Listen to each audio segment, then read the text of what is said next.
If you're as sick of this pandemic as I am, then, well, that's probably the wrong choice of words, but I got some good news for you. Welcome to the newest episode of SDW. Super Dario World! It's a me, Dario! Woohoo!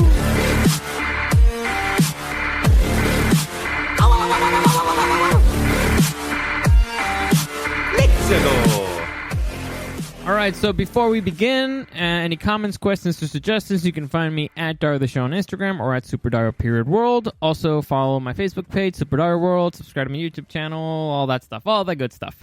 Alright, I need to clarify this before I begin. I am not a medical expert. However, I can read medical articles, and I can follow the data, and I'm actually pretty good with numbers. And so, I have a bunch of good news to give you. Alright, there's some bad news out there. Potential bad news. I'm going to ignore those. This is mostly going to be positive because the things that I've seen lately have been actually pretty good, pretty positive, and I'm going to share those with you. A couple of them are potential. Another one is a for sure thing. All right, so I'll probably save the for sure for last. So beginning, great news. Great news. A company named Gilead has announced that they have a new medication that is apparently very helpful for the treatment of corona. This medicine, you can look it up. It's called remdesivir.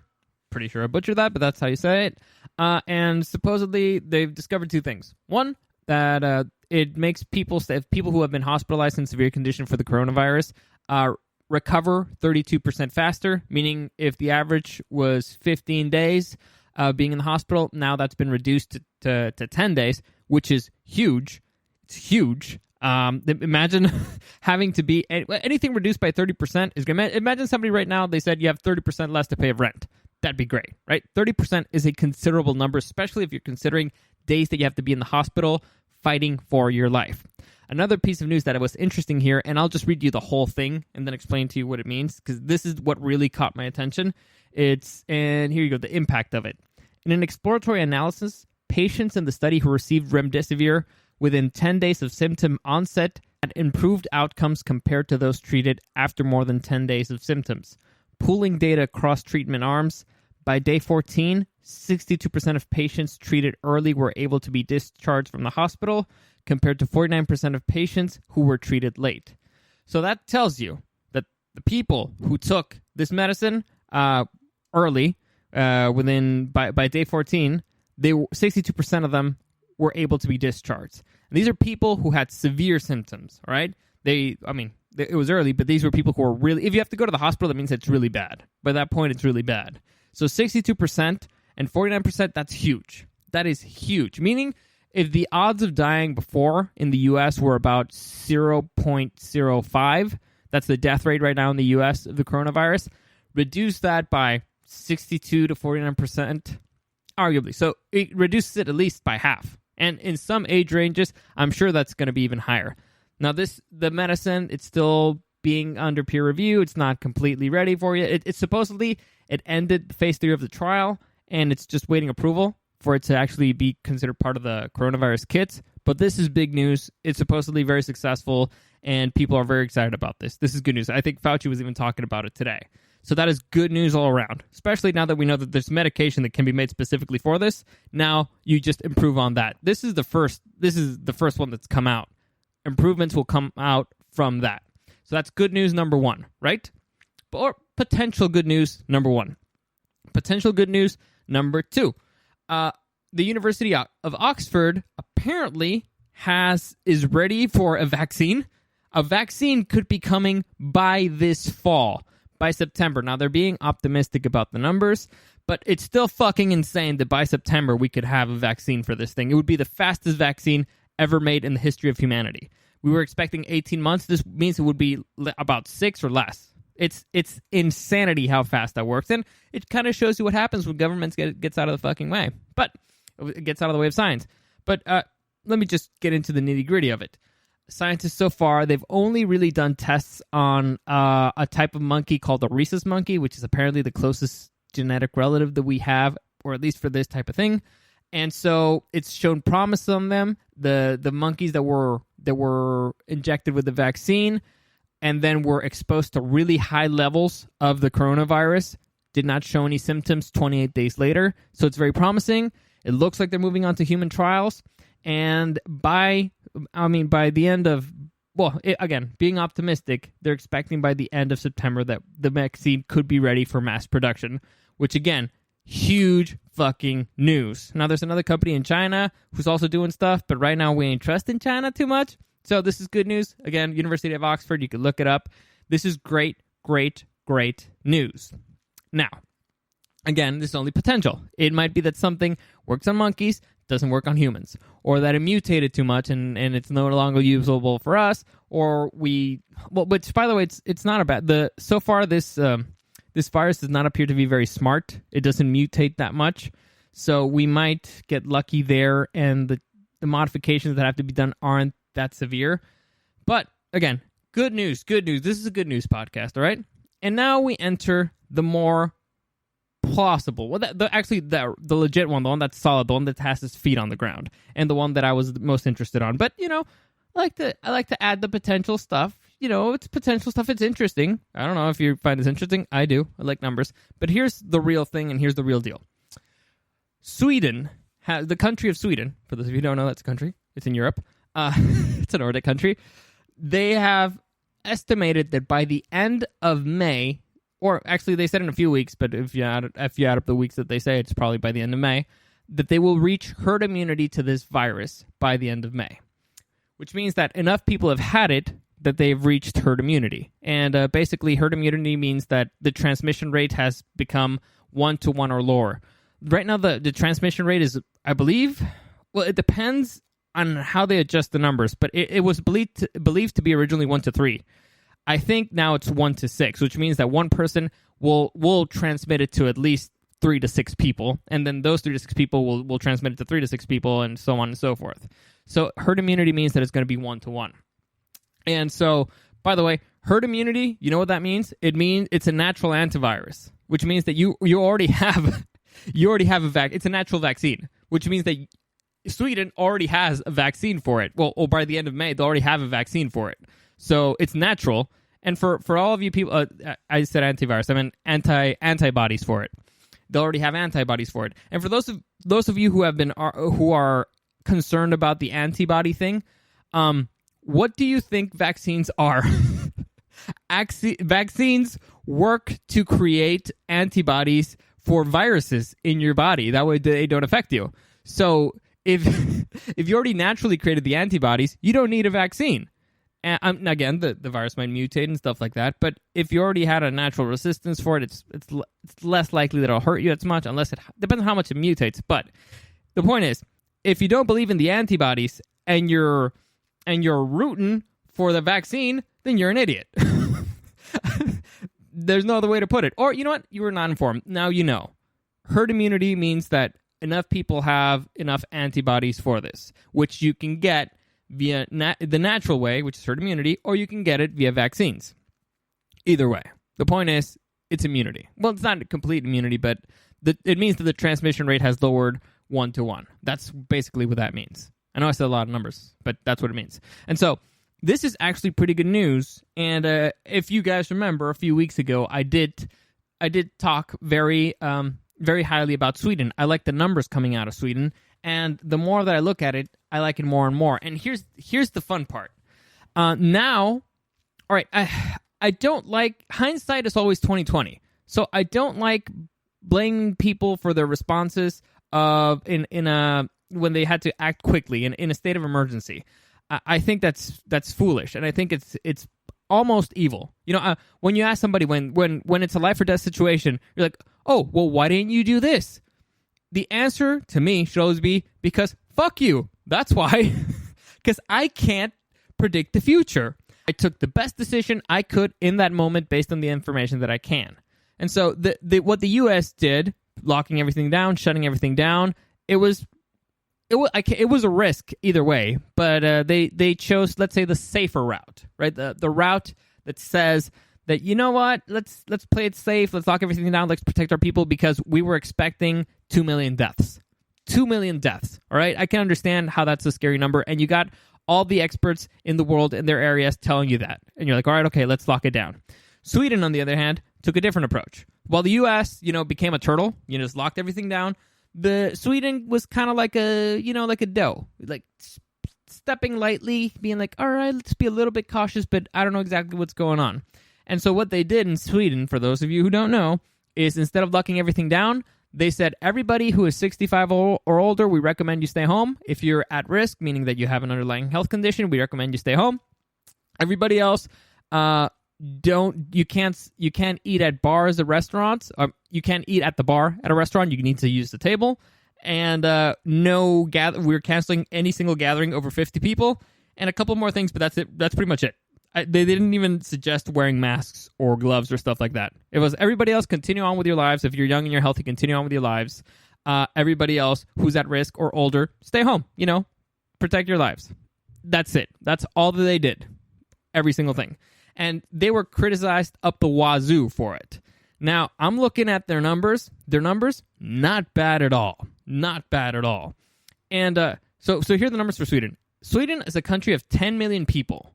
They've had 20,000 cases of, 20,302 cases of the coronavirus, and a grand total so far, as of the last I checked, 2,462. All right? That means that 2 out of every 10,000 people in Sweden died of coronavirus, okay? And they basically did a nothing shutdown. They didn't lock down travel. They didn't do a whole bunch of stuff that we did over here. That's it. In the U.S., let's compare it to the U.S. I'll compare it to another country in Europe that's very similar, all right? So again, Sweden has 10 million people, 2,000 deaths. I'll just keep it, I'll round out the numbers, which is easier. 10 million, 2,000 deaths. Belgium has 11 million people, 7,000 deaths. What's the difference there? Belgium actually did lock up. They locked up a lot. So the numbers in Sweden are better to another European country that's comparable in size. Maybe Belgium's a little bit bigger, but the deaths are lower, again, without locking down. Now let's move that to the U.S. The U.S. has 328 million people, right? 328 million people, and we locked down.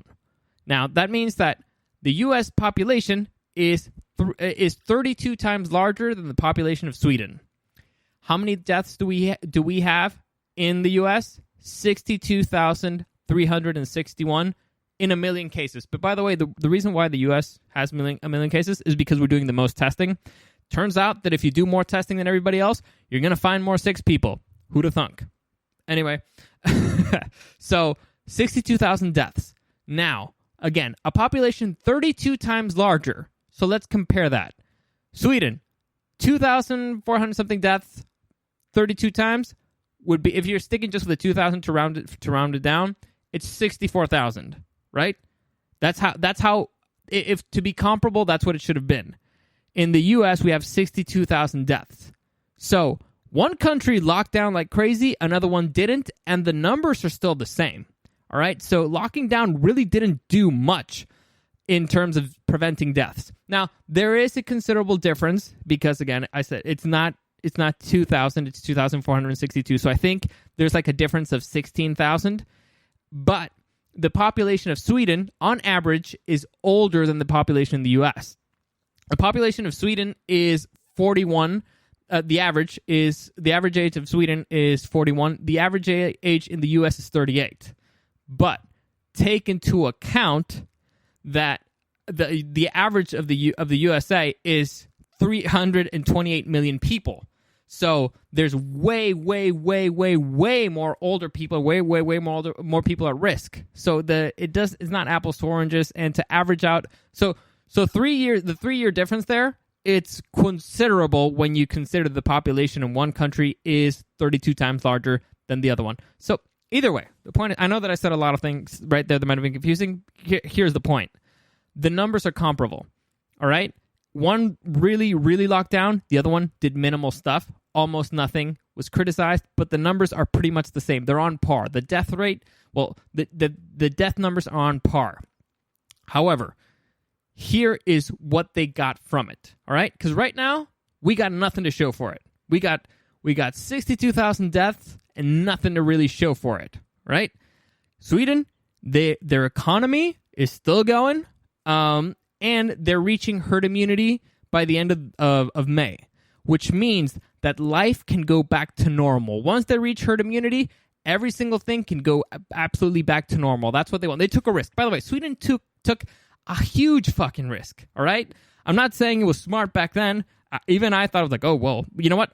I thought, thank God that they're doing it, because now we can know if it was a good idea or not, right? Hindsight's always 20/20.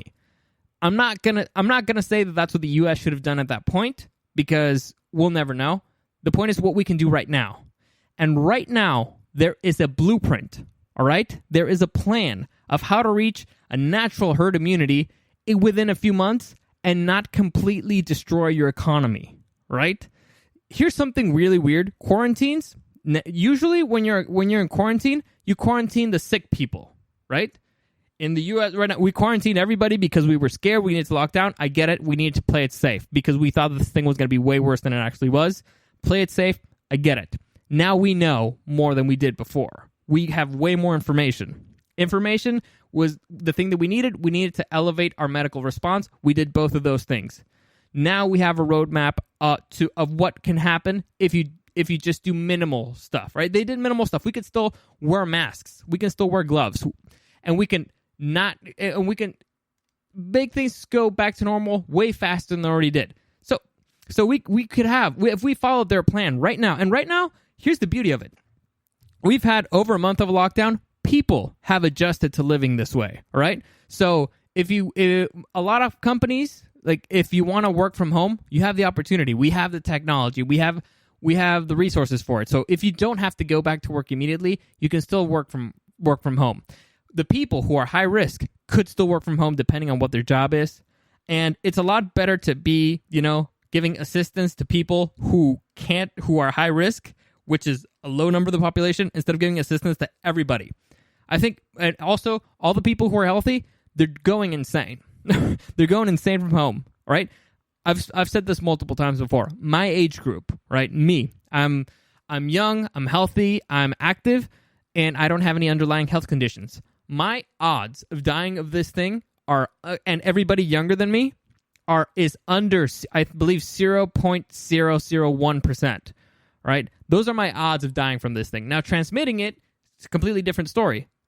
However, I could just stay away from high-risk people, or high-risk people could stay away from me. I could not go to nursing homes. I could stay away from older people. They could stay away from me. Here is the point. Again, you quarantine the sick people, you quarantine the high-risk people. That's what we should be doing now. The point is, that worked in Sweden. The numbers are comparable to ours, if not the same, pretty much, if you adjust for the age.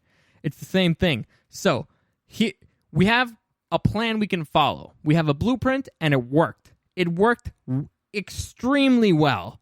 Now, the world, and it's even getting praise from the World Health Organization. It's getting praised from everybody. Everybody's like, yeah, you know what? Maybe they got it right. So, from this point forward, knowing that we have new medication, potentially new medication that should be approved very quickly, because right now the FDA is approving things very quickly. We have new medication that says that we can shorten the time in your hospital by 30%, and also 60% of the people who've taken this, if they go when they just started showing symptoms, the likelihood of them recovering is like 60%, right? If it's later, then it's like 40%, which is still good, right? If my odds were low, cut those by half.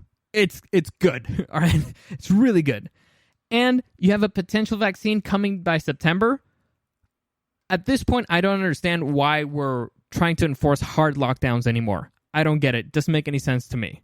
The only reason why, here's the interesting thing. Here's where we're going to see a whole lot of politicking. Here's where we're going to see what's actually important to people. Here's where we're going to see people's true colors. What is your true intentions? Why are you actually doing this? And some people like being petty tyrants. Some people like enforcing these powers. Some people don't. Some people want people. There's like a deal between the people and the government, right? And there's only so much we're willing to take, and you already see people breaking that stuff. People in LA, they've started ignoring that stuff. Protests have they've started to pop out everywhere. Local governments are starting to loosen up their stuff. Like, the thing in San Diego here was nuts. Because everybody's complaining that, everybody's going to the beach. As long as you're social distancing at the beach, or you're young and healthy, or you have the antibodies, you should be fine. Just be smart about it. But here's the kicker. If you only open up certain beaches, you know what happens? People will go to those certain beaches. It's like you're making a funnel for everybody to go to one spot. If you open up all the beaches, you know what happens? People will spread out even more, which is what you want. You want people to spread out more. So, from where I'm standing right now, we are at the point where we should be following the Sweden model, even with a little bit more precautions. I understand more precautions. Good. Do the precautions a little bit. But you need to loosen up. People are going crazy, and this information is out there. We can see it. I'm sharing it with you right now. So, there's really no reason that I can see for it to be locked down as hard as it is right now. We've reached the point where it's like, all right, your life's in your hands. You just don't be a dick and go hang out in a nursing home.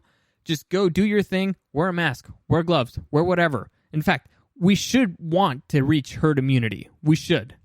We definitely should. We should be doing more antibody testing, because the more that we do, the more that we realize, oh my God, this thing was actually spread out way more than we thought, and the death rate is actually way lower than we thought. So, that's what I think we should be doing, following Sweden's footsteps, because the numbers are there, and again, they sacrificed almost nothing. They sacrificed a few big events over 50 people, and maybe bartenders lost a little bit on tips. That's pretty much it. And a few restaurants, maybe restaurants, I'm guessing they took a hit. So the entertainment business and probably still, food and beverage, they took a little bit of a hit, but nothing compared to what we did right now. What we did, we sacrificed our economy. 30 million people unemployed. And what did we get in return? Nothing. Nada. You know what? I'll switch that. We did save. I'm going to assume that we did save a few lives. However, if you balance those out with the number of suicides or the number of people who died for not getting medical attention because they don't want to go to hospitals right now and stuff like that, it might be comparable. We might actually end up staying the same. I don't know. But you know what? I'm gonna be optimistic and assume we saved a few lives, right? We saved, more than a few lives. We saved a few thousand lives, which is a good thing. So we got that. We completed our economy. 30 million of people unemployed, but I guess, we also heighten our medical responses. Now we're kind of prepared for this for the future. We have the equipment and stuff like that. So that's another good thing. But again, we're going to get a second wave eventually when things open up, because that's what happens when you open up. So maybe for the next one, we're like, you know what, let's just take it in the teeth. Apparently, lockdowns don't really make any comparable difference, really. We have the medical equipment for it, so maybe just let's write it out, keep the high-risk people at home, and let's try to reach herd immunity. Because that's, again, Sweden got it. Sweden's safe. Or life is going to go back to normal in Sweden by the end of May. What do we have? We just lost a whole bunch of... We spent over $7 trillion. $7 trillion in 2 months. Less than 2 months. $7 trillion. What? The economic ramifications of this thing are going to be felt for a very long time. A very, very long time. Some industries may not recover. Some businesses won't recover, for sure, especially the smaller ones. So, I understand the people that are upset. I'm upset. And every single time I look at the numbers, I get more upset. So, in conclusion, what the data tells me is that it's time to follow Sweden's footsteps. It's time to follow their blueprint and just be smart. Honestly, I fundamentally believe that people want to survive and they're not going to be idiots. All right? And if you're going to be an idiot and you die, then, that's Darwinism. But you're probably most likely going to try to be safe. You don't want to hurt a family member. You don't want to be evil. I don't think people are evil. So just be smart, be safe, wear a mask, wear gloves, make other people feel better, and hopefully we'll be reaching herd immunity, and we won't even need to reach the vaccine, right? Hopefully the medical advances are enough to keep people alive. If you need to go to the hospital, it seems like we have enough room, but it's time to move on to something that has been shown to work, because what we're doing right now ain't working, ain't sustainable. It's time to move on. That's it for today. Any comments, questions, or suggestions, you can find me at Dario the Show on Instagram or at SuperDarPeriodWorld. As always, thank you for listening, and I'll see you again next time.